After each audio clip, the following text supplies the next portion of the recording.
सौबात की एक बात यह है कि ट्रंप और पाकिस्तान का रिश्ता तो साफ होता जा रहा है। दुनिया देख रही है कि इलॉन मस्क ट्रंप की पोल कैसे खोल रहे हैं, लेकिन पाकिस्तान को लेकर जो ट्रंप का खेल चल रहा है वो ज्यादा गौर से देखने की जरूरत है। पाकिस्तान का एक नागरिक पिछले साल सोमालिया से पकड़ा गया था। क्या कर रहा था? ईरान की मिसाइलों के पुर्जे स्मगल कर रहा था। ईरान की मिसाइलों के पुर्जे स्मगल कर रहा था पाकिस्तान का नागरिक। और अब अमेरिका की अदालत से जो खबरें आ रही हैं कि ईरान की मिसाइलों के पुर्जे वो यमन के हूथी लड़ाकों को पहुंचा रहा था। वो हूथी लड़ाके जो अमेरिका के जहाजों पर हमले करते रहते हैं। तो पाकिस्तान का नागरिक पकड़ा गया ये करते हुए, लेकिन ट्रंप खामोश है। वो ट्रंप जिन्होंने 12 देशों के लोगों के अमेरिका में घुसने पर बैन लगा दिया है, ये कहते हुए कि इन देशों के जरिए आतंकवाद फैलाया जाता है। वो ट्रंप पाकिस्तान पर कुछ नहीं बोल रहे। सबूत दिख रहे हैं कि पाकिस्तान क्या क्या कर रहा है, लेकिन फिर भी 12 देशों के लोगों पर ट्रंप ने बैन लगा दिया, लेकिन पाकिस्तान पर नहीं लगाया। न्यूज एजेंसी रॉयटर्स के सूत्रों ने बताया है कि यह जो बैन लगाने की तैयारी थी, जब तैयारी थी उसमें पाकिस्तान का भी नाम था, लेकिन आखिर में पाकिस्तान को इस लिस्ट से बाहर कर दिया। जब पिछली बार ट्रंप राष्ट्रपति बने थे तब पता पाकिस्तान पर क्या बोलते थे? खूब बोलते थे।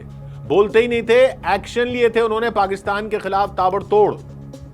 2018 में पता है ट्रंप ने क्या कहा था?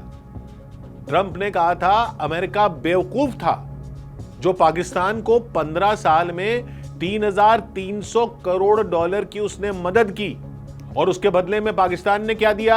झूठ और धोखा। यह ट्रंप ने कहा था। ट्रंप ने कहा था पाकिस्तान अमेरिका के लीडरों को बेवकूफ समझता है। अमेरिका जिन आतंकियों को अफगानिस्तान में ढूंढ रहा था उनको पाकिस्तान ने अपने यहां छुपा कर रखा था, और फिर भी अमेरिका इनको पैसे दिया जा रहा था। यह ट्रंप ने कहा था। ट्रंप ने कहा और नहीं देंगे। ये 2018 में ट्रंप थे। तब उन्होंने यह कहकर 30 करोड़ डॉलर की मदद जो उस वक्त पाकिस्तान को जानी थी वो ट्रंप ने कैंसिल कर दी थी, यह कहते हुए कि पहले अपनी जमीन से आतंकियों का सफाया करो, उसके बाद अमेरिका से मदद लेने की सोचो। उसके बाद वहां की संसद ने 30 करोड़ ट्रंप ने रोक दिए, संसद ने 50 करोड़ डॉलर की मदद रोक दी थी। यानी टोटल 80 करोड़ डॉलर की मदद जो तब पाकिस्तान को जानी थी वो रोक दी थी। पिछली बार ट्रंप ने 2 टूक कह दिया था कि पाकिस्तान की सेना की एकेडमी के बगल से ओसामा बिन लादेन पकड़ा गया, तो पाकिस्तान में सबको पता था वो कहां है। ऐसे में उसको मदद किस बात की दे दे अमेरिका? ये खुद ट्रंप ने कहा था। और आज ट्रंप कौन सी भाषा बोल रहे हैं? इसी ट्रंप सरकार ने 2019 में पाकिस्तान के लोगों को वीजा देने पर कई तरह की पाबंदियां लगा दी थी। ऐसी पाबंदियां जो उससे पहले अमेरिका ने सिर्फ मुट्ठी भर देशों के लोगों पर लगाई थी। यानी एक तरह से पाकिस्तान का मुंह काला करके बाहर कर दिया गया था अमेरिका में। लेकिन जब से पाकिस्तान की सरकार ने क्रिप्टो को लेकर ट्रंप के परिवार की कंपनी से सौदा किया है, ट्रंप को पाकिस्तान में सब कुछ हरा ही हरा दिखाई दे रहा है। भारत और पाकिस्तान को एक ही बराबर बात कर रहे हैं, बराबर मानकर बात कर रहे हैं। अमेरिका के खिलाफ हूथी विद्रोहियों को मिसाइलें देने वाला आतंकी पाकिस्तानी निकला, तब भी पाकिस्तान पर आवाज नहीं निकल रही ट्रंप की। अमेरिका की अदालत में उस पर मुकदमा चला, तब भी ट्रंप देखकर भी नहीं देख रहे। लेकिन बाकी दुनिया तो देख रही है। अमेरिका का अपना मीडिया देख रहा है। अमेरिका का मीडिया सवाल कर रहा है। आतंकियों को पालने वाले पाकिस्तान और उस आतंक से लड़ रहे भारत में फर्क देखने की ट्रंप की मंशा नहीं दिख रही, यह वहां का मीडिया कह रहा है। रॉयटर्स के सूत्र कह रहे हैं कि मार्च में जब अमेरिकी सरकार लिस्ट तैयार कर रही थी उन देशों की जहां के लोगों पर बैन लगाने की तैयारी थी, क्योंकि वो आतंकियों को पालते पोसते हैं और अमेरिका की सुरक्षा के लिए खतरा खड़ा करते हैं, तो वो जो लिस्ट बन रही थी उस लिस्ट में पाकिस्तान का नाम भी था। लेकिन अब जब बैन लगाया गया है तो उसमें पाकिस्तान का नाम नहीं है। तो इस बीच क्या हो गया? इस बीच सिर्फ यह हुआ कि पाकिस्तान ने अपनी पॉलिसी बदलते हुए क्रिप्टो को कानूनी वैधता देने का मन बना लिया और पाकिस्तान क्रिप्टो काउंसिल बना दी और उस क्रिप्टो काउंसिल ने डील कर ली उस कंपनी से जिसके मालिक ट्रंप के बेटे और दामाद हैं। क्रिप्टो मतलब डिजिटल पैसा, यानी कंप्यूटर और मोबाइल के जरिए दुनिया में कहीं भी लेन देन करने की करेंसी। कोई रुपया नहीं, कोई डॉलर नहीं, कोई पाउंड नहीं, कोई यूरो नहीं, सारा लेन देन क्रिप्टो में। यानी किसी बैंक में कोई रिकॉर्ड नहीं होगा कि कोई लेन देन हुआ। ऐसी कंपनी चलाता है ट्रंप का परिवार और ऐसे लेन देन का सेंटर बनना चाहता है पाकिस्तान, क्योंकि किसी बैंक के पास रिकॉर्ड ही नहीं हो और दुनिया में कहीं भी लेन देन हो जाए, उसको क्या कहते हैं पता है ना? हवाला। तो दुनिया भर के बैंकों को यह डर है कि यह क्रिप्टो तो एक तरह से हवाला ही है। हवाला में और क्या होता है? आप एक देश में कुछ सामान लेते हो, उसकी पेमेंट आपका एजेंट कहीं और बैठकर किसी और को कर देता है, तो बैंक के रिकॉर्ड में नहीं आता, यानी काले पैसे का लेन देन हो जाता है। इधर दो उधर दूसरा दे देता है। क्रिप्टो में भी तो यही किया जा सकता है। आतंकियों की फंडिंग का तो यह बिल्कुल ही सेफ रास्ता बन सकता है। पाकिस्तान को और क्या चाहिए?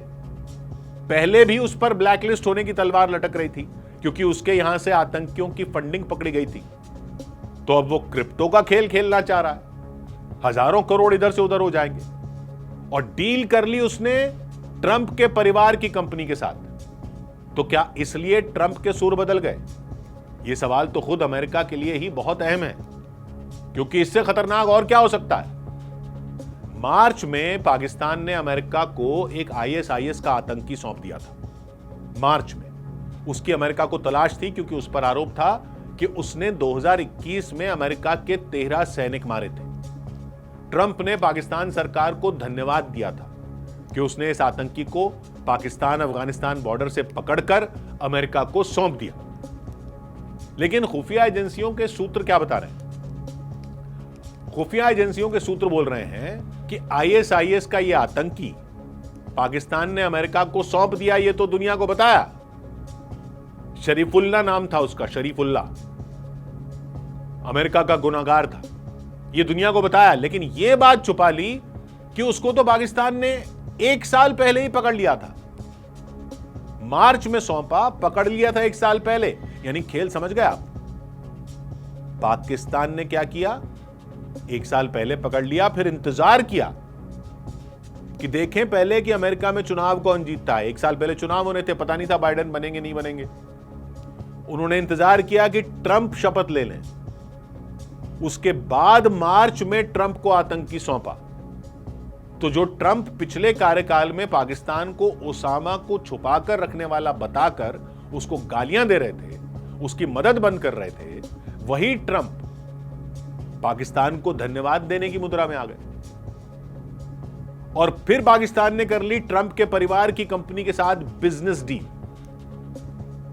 तो यह भारत को तो देखना ही है कि यह पाकिस्तान क्या खेल कर रहा है। अमेरिका को भी देखना है, दुनिया को भी देखना है कि क्या किसी राष्ट्रपति के परिवार की कंपनी के डील के चक्कर में दुनिया की सुरक्षा से खिलवाड़ तो नहीं हो रहा। इलॉन मस्क जो इल्जाम लगा रहे हैं ट्रंप पर, वो तो इसके सामने कुछ भी नहीं है।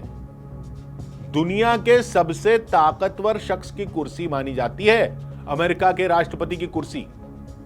यह कहते हुए आए थे ट्रंप कि मेक अमेरिका ग्रेट अगेन। अगर यह सब जो इशारे किए जा रहे हैं न्यूज एजेंसी रॉयटर्स की रिपोर्ट में, और जो कच्चा चिट्ठा खोल रहे हैं इलॉन मस्क ट्रंप का, तो अमेरिका के लोग ही देख लें कि क्या ऐसे ग्रेट बनेगा अमेरिका। हम तो पाकिस्तान की रग रग से वाकिफ हैं, आप अपना देख लो। 100 बात की एक बात,